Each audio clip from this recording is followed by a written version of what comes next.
Hey, this is Todd Toback, and in this video, I'm going to talk about managing and predicting your cash flow when you're making that hire. Now, this question was submitted by Riley Nielsen from Flying N Acquisition. So thank you so much, Riley, for submitting this question, and I am honored to answer it because this is a real concern for a lot of people, right? When you hire somebody, how do you manage your cash flow, right? How are you going to pay the person? How do you predict when deals are going to come in? How do you make sure that you don't go broke while you're trying to get rich and create that business, right? So this is a very, very legitimate concern, and I know that I struggle with that when I first brought somebody on. And I'm going to share with you not only how to predict that cash flow, but how to how to shrink that timeline from when you hire that person to when you see a positive ROI. Now, before I get into today's video, my name is Todd Toback, and I've wholesaled close to 1,000 houses, maybe a little bit more by now.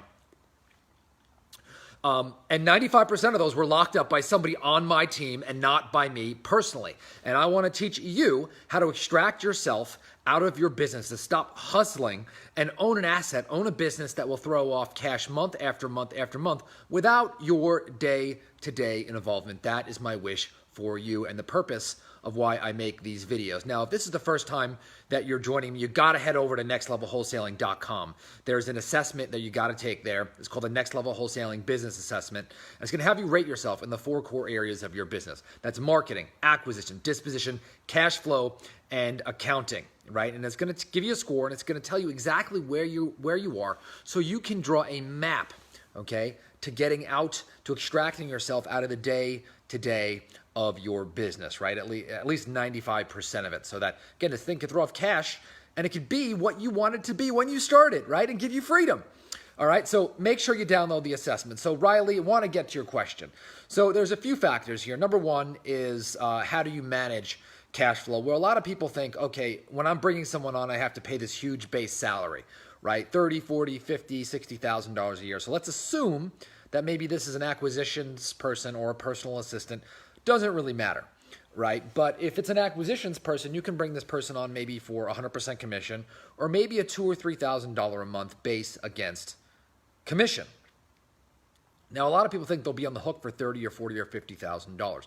Well, my wish for you and my goal for anybody who I bring on is I want to see at least have a glimpse that this person is going to be profitable within the first 45 days. So for example, when I bring on an acquisitions person, I want to see that they have a deal locked up in those first 3 to 4 weeks. And that 45-day line is where I say, hey, this is where they should be producing. Okay, I have a strict kind of 60-day policy that if they're not producing, they're probably not a fit, assuming that you are pouring into this person and leading and giving them the proper training. You must do that, and it's a great, fantastic investment, one of the best investments that you can do. But let's just say this person doesn't work out, and 60 days in, things aren't working out.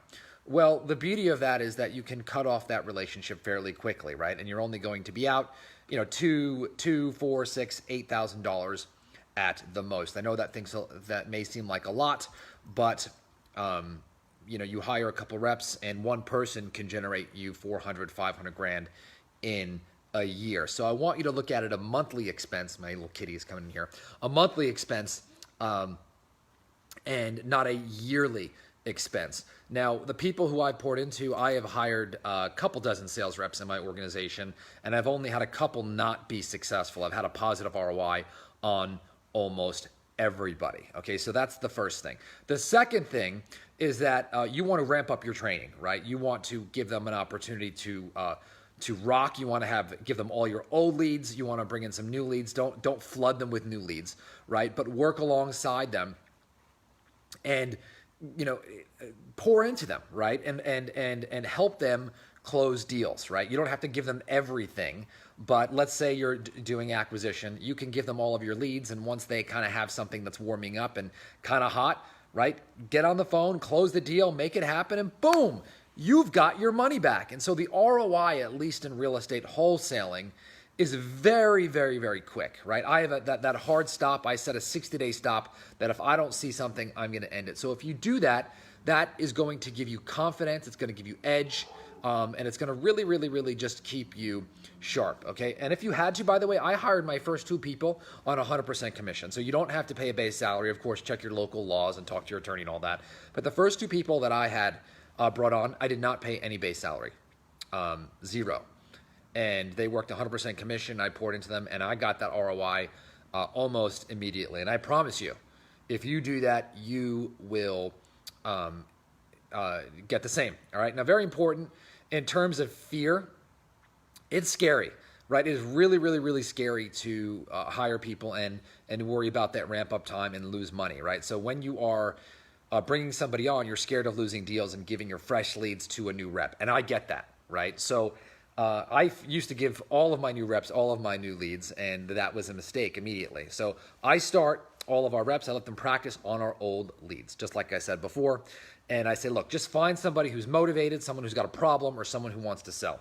After you can come to us and say, I've got someone who wants to sell, here is their challenge, right? Then we can have someone intervene. If you're a little bit farther advanced, you can have a senior acquisition specialist or someone who's already there work with them in your place and have them team up, okay? You don't have to give them everything at once. Now, if as they prove themselves and as they get sharper, you can loosen the rope a little bit, give them a little bit more trust, give them some of the new leads, not all the leads, right? They close a deal, give them more of the new leads, right? They close a couple more deals, and then the more that they produce, the more that you can trust them. And after a while, you can let the reins go, and you are totally free. Hopefully, you've already been looking for that second and third acquisition specialist. Always be recruiting. Another line habit, learn from my mistakes. Don't have one rep and expect them to be there forever. Won't happen. It eventually will turn over. They might move on to another opportunity. You may promote them. They may have a personal issue. That's just the way business is, right? Always be recruiting, have a bullpen, looking for people. NFL teams are always scouting. Your job as an entrepreneur is to suck, to attract, to lead other people in your business. Kevin Beam also says, is there such a thing as too early to begin bringing on help? Great question, Kevin. I will cover that in another video. Appreciate the comment. By the way, if you're just tuning in, maybe I'll answer that here. Make sure that you head on over to nextlevelwholesaling.com. Take that assessment, right? It's going to help you evaluate where you are in the 4 core areas of your business: acquisition, disposition, marketing, and accounting and sales. And this will tell you exactly where you're at and maybe how early is too early. Well, I can tell you, if you're totally broke and you're just getting started and you haven't done your first deal, maybe now is not the time to hire a rep. But I'll tell you what, if you're watching me and you've done one deal, right, it is time to start looking and recruiting and scouting. So how early is too early? That's pretty hard to do in my book, right? I had only wholesaled a couple of houses before I brought somebody on. Now, I had done some lease options and some owner finance deals, but I wasn't really a wholesaling expert when I brought somebody on. And so I can tell you that as soon as you bring somebody on and you learn that core skill of leading and not doing, you're going to see your income go through the roof, right? There's a lot of things that I bring people on now in my company that I don't know how to do, right? And that makes me feel really great, right? So Kevin, submitting that question, I can make a whole nother video about that. It's pretty hard to go too early. Just watch your cash flow, right? I wouldn't pay big base salaries. If you've got to hire someone 100% commission, go for it. Make it happen. But you're going to have to provide an opportunity, right? Give them a real estate agent list, work with them, train them, support them, right? That is a form of compensation, right? Leading and leads and pouring into them is a definite form of compensation. And so I want you to understand that. So by the way, if you like this video, give me a thumbs up, give me a wow. In the comments below, let me know a video that you'd like me to shoot. I'm having fun tonight. My kids and my wife are out. I'm going to make this video and jump in my hot tub. But thank you so much for watching. Let me know future videos, and I will talk to you tomorrow. Bye.